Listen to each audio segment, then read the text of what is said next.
everybody's stories are important, and no one will tell your story like you do. It's that simple. No one has lived your life. No one has had your experiences. No one has your voice. So therefore, no one else could tell your story.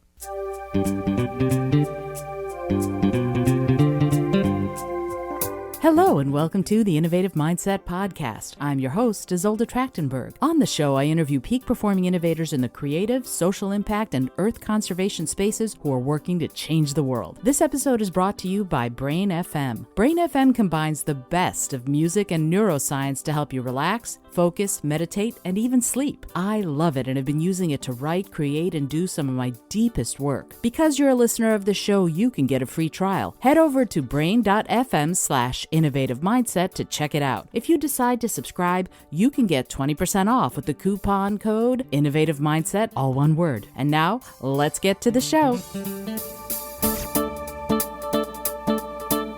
Hello, and welcome to the Innovative Mindset Podcast. I'm your host, Isolde Trachtenberg, and I'm super honored that you are here. I am, as you might know, on Thursdays, actually creating the audiobook of my book, Speak From Within. I'm literally reading the book chapter by chapter, and if you listen to the show, you get the audiobook for free.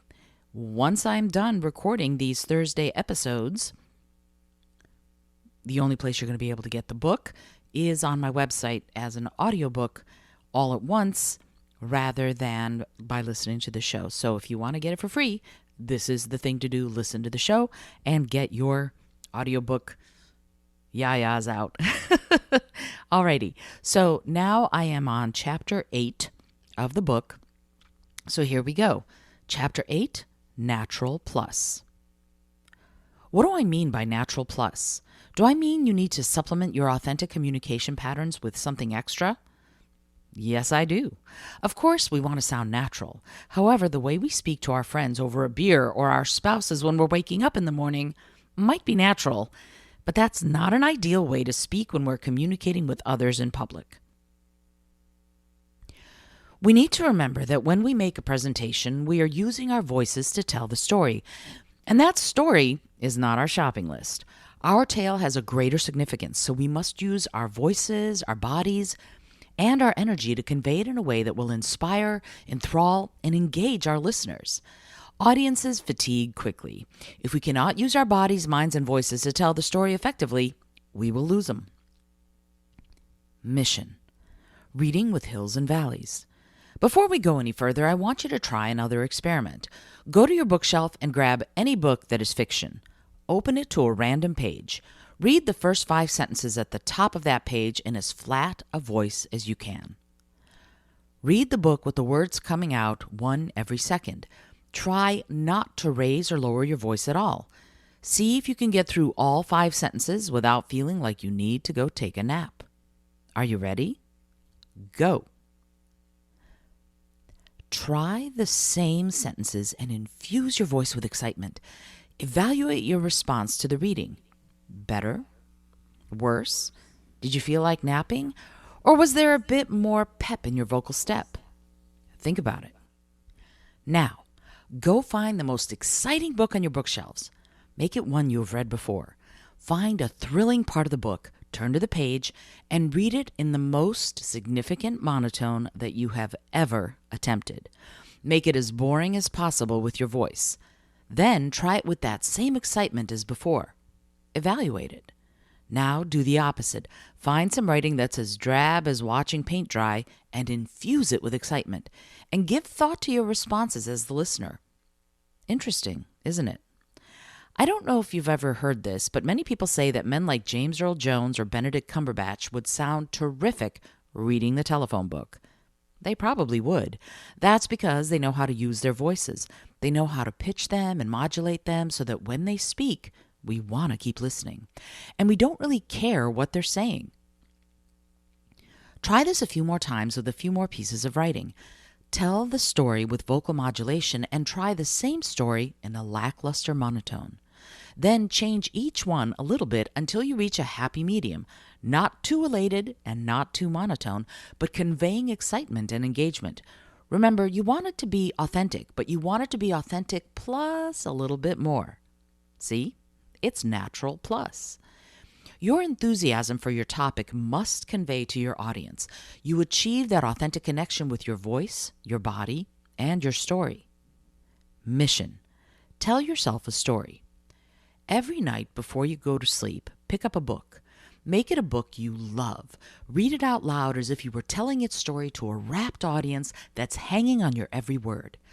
Your story can be an epic adventure or literary fiction. It can be anything you want, but the key is you have to make it the most interesting story ever told to anyone, by anyone. At one time, storytelling was information as well as entertainment. Stories passed down tribal knowledge. They passed down history. Stories passed down details of the people, their struggles, their history, their families, and their lives.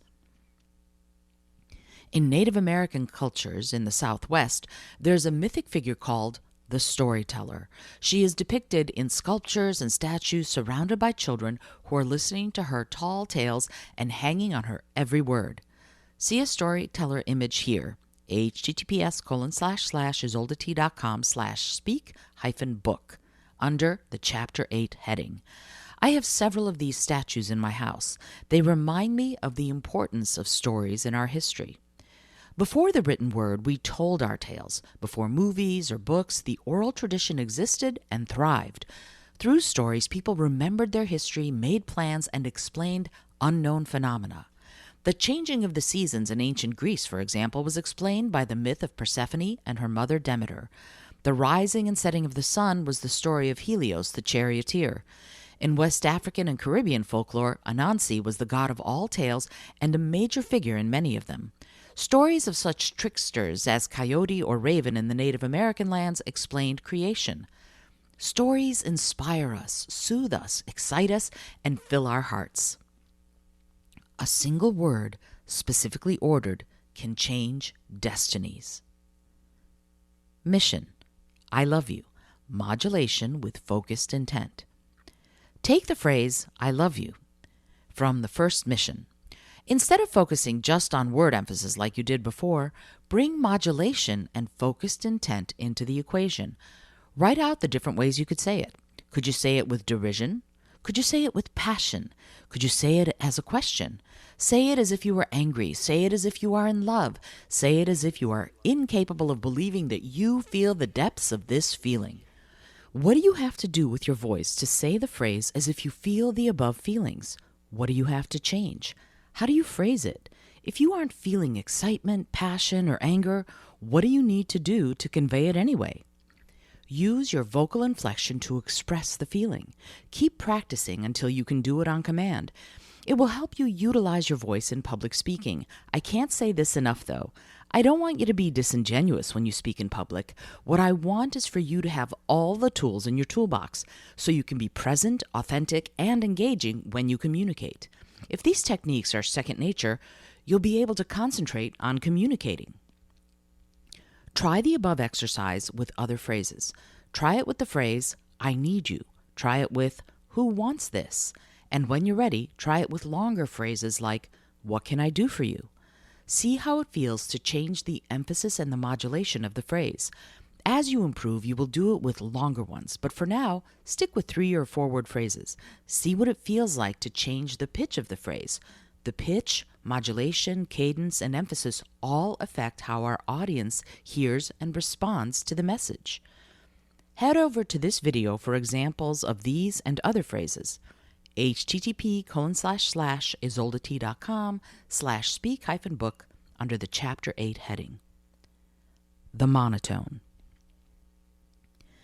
Now that we've discussed modulation, let's address its opposite, the monotone. Someone who is nervous, scared, or delivering dry or repetitive data might be tempted to express it in a monotone. Factual, ordered dissemination of information can seem like the way to go. However, nothing could be further from the truth. Even the driest and most complicated data can come at you from an exciting and compelling place when the person who delivers it knows what they're doing. Do you remember how I said that someone like James Earl Jones could read the phone book and delight us? For those of you who might prefer a lady's voice, think Kathleen Turner in 1985. Isabella Rossellini, or even Emma Stone with that husky flavor to her voice. If James Earl Jones can make a phone book exciting and new, why can't you do that with a recitation of your accomplishments in an interview? Or perhaps you have to deliver lackluster sales numbers figures at your company's year-end conference.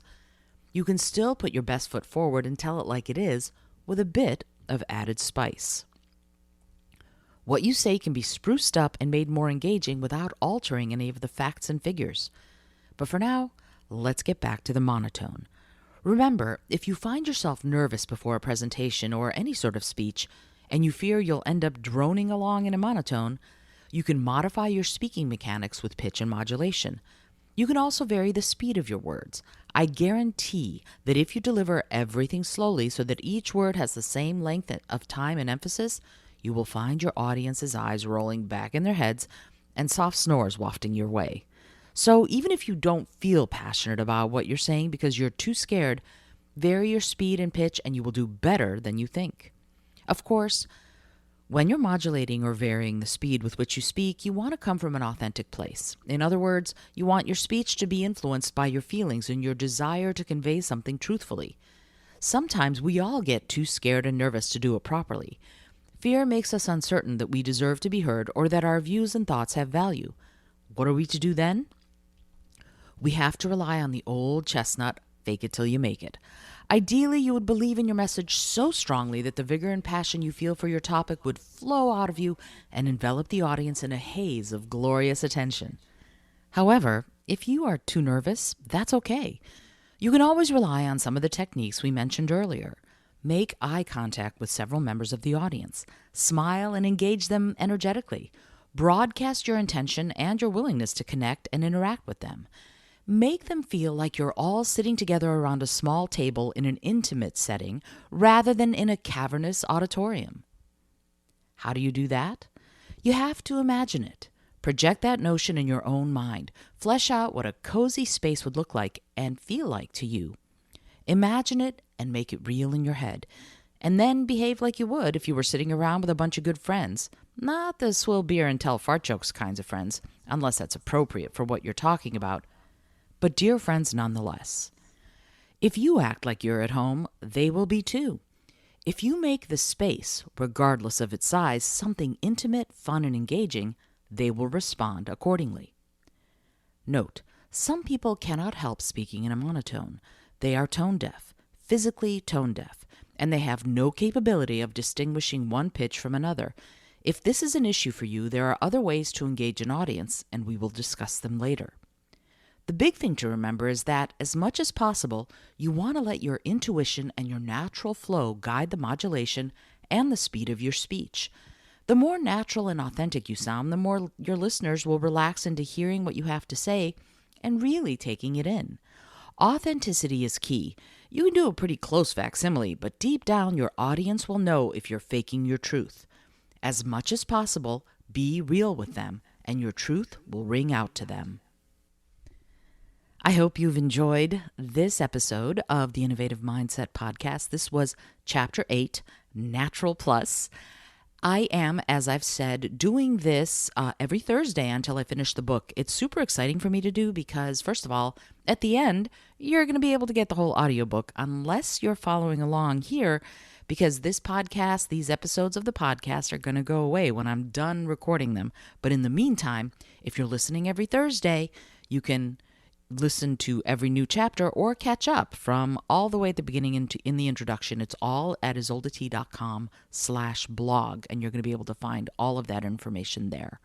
I love doing this because I think it's important for us to all be great communicators. Everybody's stories are important, and no one will tell your story like you do. It's that simple. No one has lived your life. No one has had your experiences. No one has your voice. So therefore, no one else could tell your story. And your story matters. Please remember that.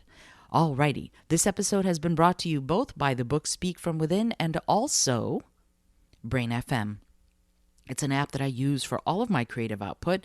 It's also an app I use for meditation. It combines neuroscience and music in a way that helps your brain do what you're trying to do even better.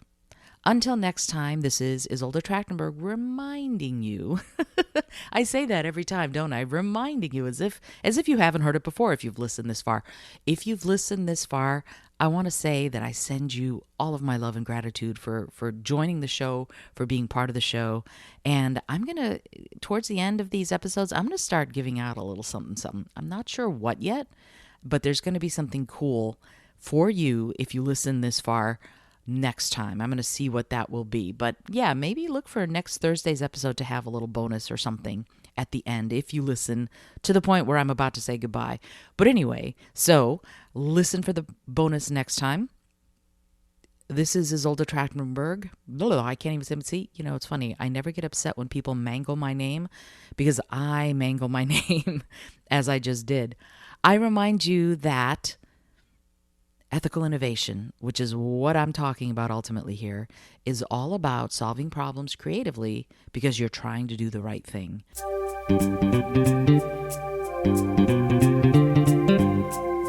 Thank you so much for joining me today. I really appreciate you being here. Please subscribe to the podcast if you're new, and it would mean the world to me if you told a friend about it. Today's episode was produced by Isolde Trachtenberg and is copyright 2021. As always, please remember this is for educational and entertainment purposes only. Past performance does not guarantee future results, although we can always hope. Until next time, remember to be bold, be creative, and most of all, be kind.